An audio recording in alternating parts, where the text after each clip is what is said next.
Can you hear me, sir? I can, yes. Okay, good.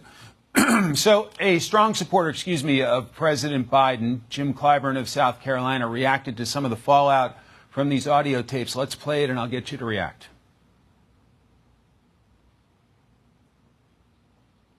My problem was I never knew where any of the documents or boxes were specifically coming from or who packed them. It just that I get them delivered to me. And so I'm at this stage in 2009. Am I still Vice President? Yeah. I apologize, that's not Congressman Clyburn, but you're on the Oversight Committee. What are your expectations, Congressman, in terms of what's going to happen in your committee digging into these recordings?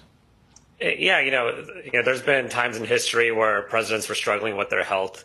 FDR was in a wheelchair. By the end of his presidency, passed away in office. Reagan had mental health declines in his presidency. I've had a lot of town halls now. I've heard from a lot of constituents, tens of thousands of emails, and this hasn't been brought up once. I think what has been brought up is what's going on in D.C. now and this current president. And so I don't know if there's real desire, certainly from my constituents or really the American people, to keep relitigating what happened over the last couple of years. But are you mad that Biden's inner circle didn't come clean with fellow Democrats even about how the president at the time was doing?